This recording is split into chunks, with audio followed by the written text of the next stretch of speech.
Tom, how significant is the concern that U.S. air defense may not be able to intercept many of these Iranian drones? It is significant and it is growing, Pam. Wolf, let's take a look at what the U.S. is doing right now. They are fielding a previously unused military asset. And I'm going to show you a life-size model that we bring into our virtual studio here.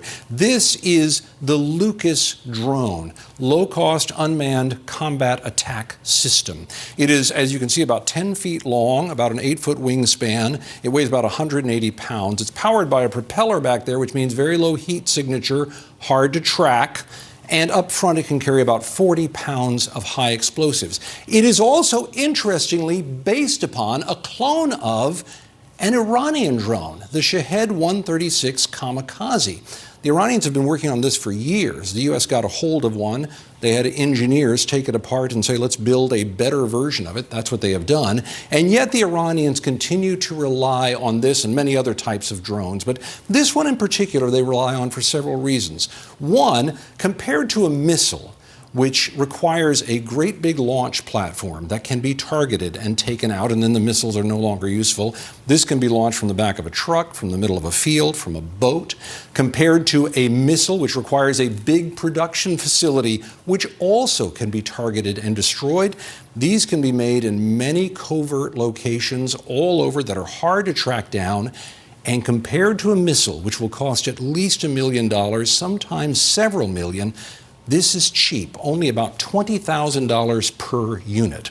So when we look at these maps out here where you see places where drones have hit or missiles have hit, every time a drone is hit, it doesn't necessarily mean just one drone was launched there. Instead, squadrons of things are launched. They send many of them in precisely because of what you said at the top, Wolf. Because if you have a system out there that can't stop all of them, you only need 10% to get through to do a tremendous amount of damage, as we have been seeing in these videos in various places.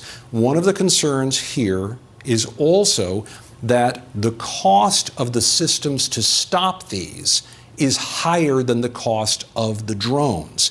In many ways, military analysts say the Iranians have been preparing for many years for just this type of conflict. So, though they didn't want to have a war necessarily, now that the war has come to it, their use of drones is forcing the U.S.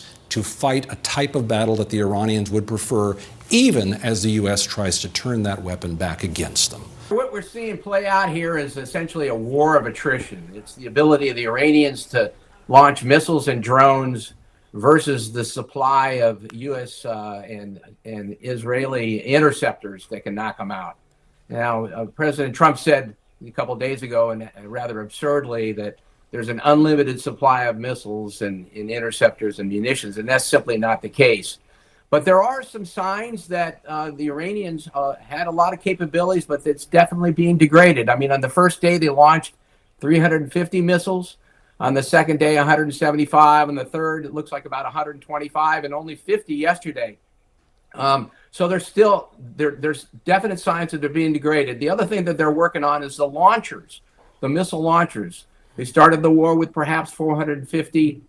The IDF is claiming perhaps at least half of them have been knocked out. But they still have a lot of drones, a lot of missiles.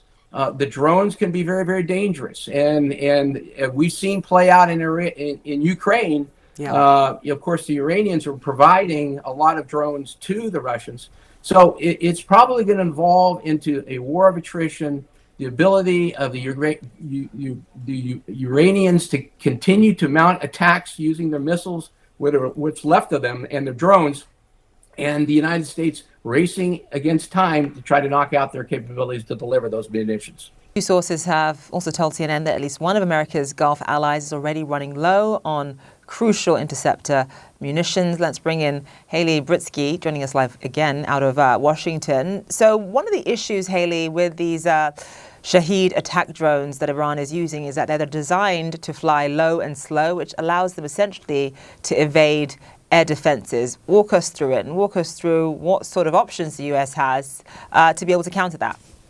Yeah, so like you said, these can sometimes evade air defense. It's a little bit easier than Iran's ballistic missiles, and we know that attack drones are frequently used by Iran and its proxies throughout the region. We've seen them target U.S. forces for quite a while now. And Secretary of Defense Pete Hegseth, Chairman of the Joint Staff General Kane, apparently telling lawmakers, according to these sources, that kind of downplaying the concerns about this, but at the same time saying that they likely would not be able to catch all of them because Iran has so many of them. And I really have to iterate here how big of a deal that is, how striking of an admission that is, given the resources, the money that the U.S. has poured into the counter-drone problem. Since watching Ukraine's war against Russia, the U.S. military has been very aware of the threat of drones. They've been training on these cheaper drones, getting defense industry to build more of them so that the U.S.'s arsenal had them as well. So this was a really big issue that the U.S. military has seen coming, but essentially telling lawmakers that it was more of a problem than they anticipated. And we've seen the very real cost of this, right? Just a few days ago, 6 U.S. service members killed in what was a suspected drone strike on a facility they were working out of in a port in Kuwait.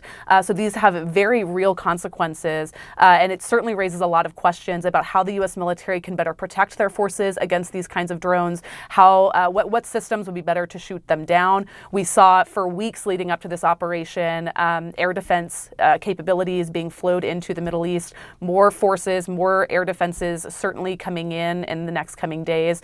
So it raises a lot of questions that the military will have to answer about how to protect their forces and why those steps had not been taken enough leading up to the beginning of this operation. A really important data point that they got out quite early was the idea that in terms of the one-way attack drones, the Shaheds, the cheap, effective, longer range drones that you can fire for not a lot, that often are taken down by highly expensive Gulf air defense systems, that they've seen a 70+% drop in those since the early days of this conflict. I say the early days, we're 4 days in, but since the start, and that the missile attacks are now down 80% plus from that time as well. Here's the siren, I'm afraid, Becky, we have to move in as a result. And that, interestingly to me, shows that we're dealing with a potential here that the Iranian inventory is reduced, or it's been hit on the ground by this persistent set of airstrikes, or potentially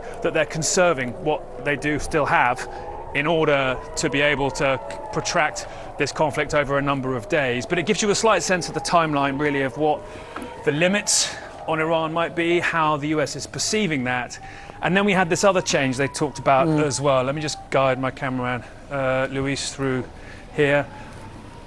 That the United States, are moving from a focus on precision munitions to potentially being in stand-in positions, where some military experts have said that's going to enable them to use unguided munitions, dumb bombs.